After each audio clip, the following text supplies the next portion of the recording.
मुंबई के एक मॉल में स्थित अस्पताल में आग लगने से कोविड-19 के 10 मरीजों की मौत हो गई।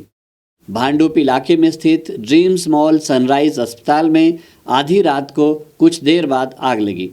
यह अस्पताल 5 मंजिला मॉल की तीसरी मंजिल पर स्थित है।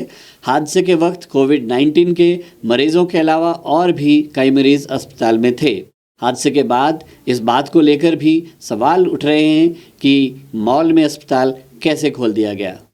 आग लगने की वजह का अभी पता नहीं चल पाया है। माना जा रहा है कि ऑक्सीजन का सिलेंडर फटने से आग भड़क गई। दमकल की 20 गाड़ियों और पानी के 15 टैंकरों ने आग पर काबू पाया। दमकल कर्मियों ने मरीजों को बाहर निकाल लिया और उन्हें दूसरे अस्पताल में शिफ्ट कर दिया गया। आग मॉल के पहले फ्लोर पर लगी थी। बताया जा रहा है कि अस्पताल में उस समय 76 कोरोना मरीज भर्ती थे। इनमें से 10 मरीजों की मौत हो गई। फायर ब्रिगेड ने काम जो किया है अच्छा काम किया है। आपत्तिग्रस्त थे उनको बचाने की कोशिश की, लेकिन कुछ लोग जो वेंटिलेटर्स पे थे उनको हम नहीं बचा सके। उनको शायद शिफ्ट करने के लिए ज़्यादा कुछ तैयारी की आवश्यकता थी, क्योंकि वेंटिलेटर पर अगर कोई हो तो वेंटिलेटर डिस्कनेक्ट करना चाहिए, नहीं करना चाहिए। बहुत ही मामला गंभीर होता है और इसमें जिन लोगों का मृत्यु हुआ मुझे कहा गया कि उसमें ज़्यादा करके वेंटिलेटर पर जो लोग थे उनका मृत्यु हुआ है। फिर से मैं उनके परिवार की माफी मांगता हूँ। पुलिस के एक अधिकारी ने बताया कि भांडुप इलाके में स्थित ड्रीम्स मॉल सनराइज अस्पताल में आधी रात के कुछ देर बाद आग लग गई। ये अस्पताल 5 मंजिला मॉल की तीसरी मंजिल पर स्थित है। हादसे के वक्त कोविड-19 के मरीजों के अलावा भी कई मरीज अस्पताल में थे। करीब 12 घंटे बीतने के बाद बमुश्किल आग पर काबू पाया जा सका। पुलिस अधिकारी ने बताया कि घटना में 10 मरीजों की मौत हो गई। पार्टी है जो 12:30 अरे दादा पकड़ना रहा है बूम के फर्स्ट फ्लोर पे आग लगी थी। उसके बाजू में एक सनराइज कोविड केयर सेंटर था। वहाँ पे लगभग 76 जो कोविड पेशेंट थे वो एडमिट थे। रेस्क्यू ऑपरेशन अभी चल रहा है। आग को नियंत्रण करने का काम चल रहा है। इस बीच मुख्यमंत्री उद्धव ठाकरे ने घटनास्थल का दौरा किया। उन्होंने बताया कि आग मॉल में नीचे से ऊपर की ओर फैली। इस मामले में दोषियों के खिलाफ कठोर कार्रवाई की जाएगी। उन्होंने बताया कि जरूरत के हिसाब से राज्य में कोरोना अस्पताल बनाए गए हैं। जान गंवाने वाले मरीजों में वे मरीज भी शामिल हैं जो वेंटिलेटर पर थे। पिछले साल जब कोरोना की शुरुआत हुई तो बेड्स नहीं मिल रहे थे, ऑक्सीजन नहीं मिल रहा था, वेंटिलेटर्स नहीं मिल रहे थे। इसलिए हम सारे लोगों ने इकट्ठा होकर कोरोना के साथ लड़ाई करने की शुरुआत की। और लड़ाई करने के लिए आपको ये भी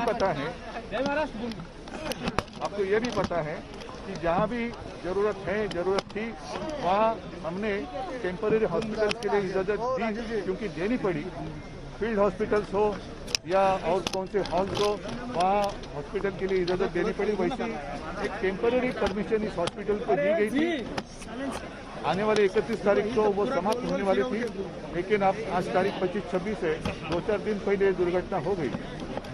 एक बात मैं जरूर कहूँगा कि अगर इसमें कुछ किसी की गलती होगी या कुछ भी अनदेखी होगी तो कार्रवाई जरूर होगी। लेकिन फिलहाल जिन लोगों का मृत्यु हुआ है सारे परिवार की मैं क्षमा मांगता हूँ। फायर ब्रिगेड ने काम जो किया है अच्छा काम किया है। आपत्तिग्रस्त थे उनको बचाने की कोशिश की, लेकिन कुछ लोग जो वेंटिलेटर्स पे थे उनको हम नहीं बचा सके। उनको शायद शिफ्ट करने के लिए ज़्यादा कुछ तैयारी की आवश्यकता थी, क्योंकि वेंटिलेटर पर अगर कोई हो तो वेंटिलेटर डिस्कनेक्ट करना चाहिए, नहीं करना चाहिए। बहुत ही मामला गंभीर होता है और इसमें जिन लोगों का मृत्यु हुआ मुझे कहा गया कि उसमें ज़्यादा करके वेंटिलेटर पर जो लोग थे उनका मृत्यु हुआ है। फिर से मैं उनके परिवार की माफी मांगता हूँ। कॉम्पनसेशन तो जरूर दे देंगे। कॉम्पनसेशन तो फिलहाल जैसे मैंने कहा कि ऐसी कभी कुछ दुर्घटना घटती है तो उसके बाद हम आंखें खुलती है।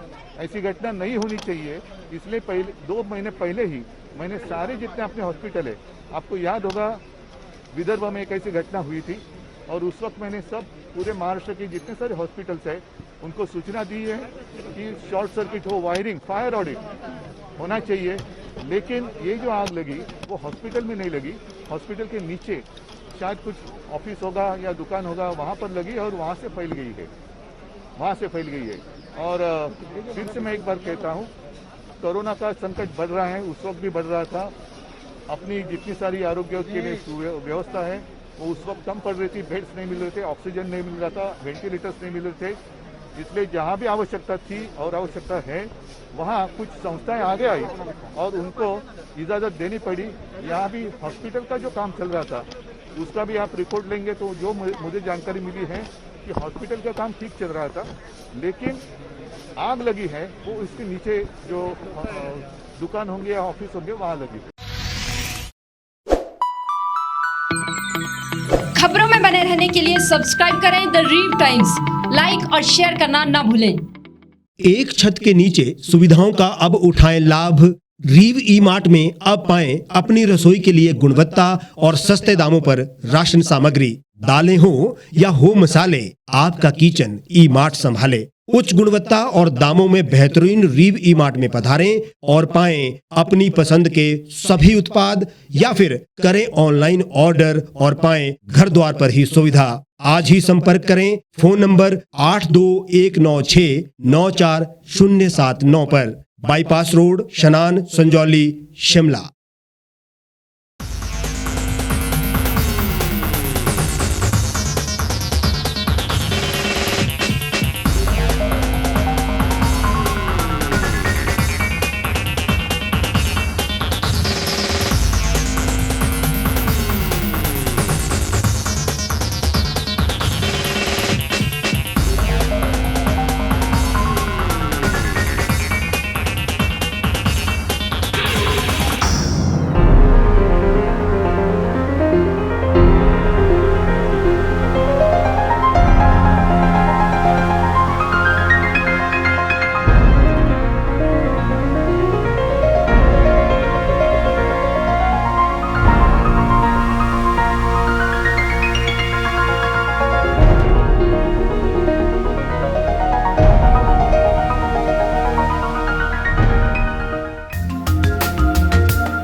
गांव की चौपालों से लेकर संसद के गलियारों तक, गृहिणी के चूल्हे से लेकर निवेश और बाजारों तक, किसानों के हाल से लेकर खेत और खलिहानों तक, शिक्षा और स्वास्थ्य से लेकर खेल के मैदानों तक, संसद के प्रधान से लेकर पंचायत के पंच तक, सेंट्रल हॉल से लेकर ग्राम सभा के मंच तक, हर खबर पर रहेगी हमारी पैनी नजर।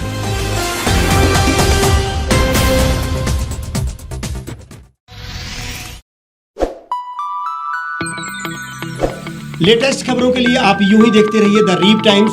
लाइक, शेयर और सब्सक्राइब करना ना भूलें।